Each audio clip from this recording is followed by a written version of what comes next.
La dernière fois qu'on a eu un gros intérêt des particuliers, c'est 2005, 2006, 2007, jusqu'à 2008. Et la deuxième vague d'intérêt des investisseurs particuliers, c'est maintenant. Donc ce n'est que la deuxième fois qu'on a des vagues d'arrivée d'investisseurs particuliers. C'est bon pour la bourse, c'est bon pour la bourse, mais les investisseurs particuliers ne doivent pas se brûler. Ils ne doivent pas se brûler, ils doivent venir avec discipline et en comprenant quelles sont les règles du jeu. N'est-ce pas? Donc quand on vient en bourse, ça dépend ce qu'on cherche exactement.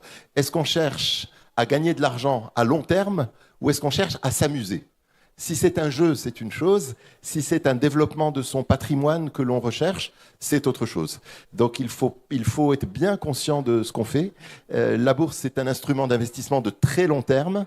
Les particuliers ne sont pas outillés pour faire des gains de court terme. Ils n'ont pas les outils techniques pour faire des gains de court terme. L'activité de trading est une activité professionnelle. C'est très difficile de gagner de l'argent à court terme tous les jours quand on a un autre travail par ailleurs et qu'on n'est pas capable de surveiller à la seconde ce qui se passe et qu'on n'a pas les outils graphiques pour le faire. C'est pas possible. Donc il vaut mieux adopter, à mon sens, pour les particuliers, l'attitude inverse, qui est de construire un portefeuille de valeurs qu'on aime bien, de belles valeurs, de ne pas toucher son portefeuille toutes les 5 minutes, de le garder longtemps, de le remanier de temps en temps, une fois par an, on regarde son portefeuille, on change une valeur, on en met une autre à la place.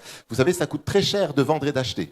Les frais de transaction, ça vous consomme, si vous tournez votre portefeuille comme une toupie, l'espérance de rentabilité de la bourse, l'espérance, c'est-à-dire la moyenne arithmétique sur 30 ans, 40 ans, 10 ans, l'espérance de rentabilité, c'est 8% par an.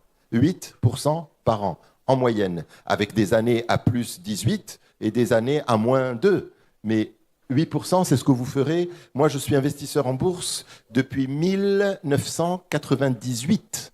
Je suis les performances de mon portefeuille au mois le mois, depuis 1998. Et ben, j'ai réalisé en moyenne annuelle 8% par an. Voilà, depuis composé 1,08 fois 1,08 fois 1,08 fois 1,08. Donc votre portefeuille, il grossit aussi par effet de composition, n'est-ce pas? Bonnes années, mauvaises années, années de baisse violente, années de crack, années de hausse forte, etc. Mais la meilleure stratégie est celle qui consiste à ne pas trop.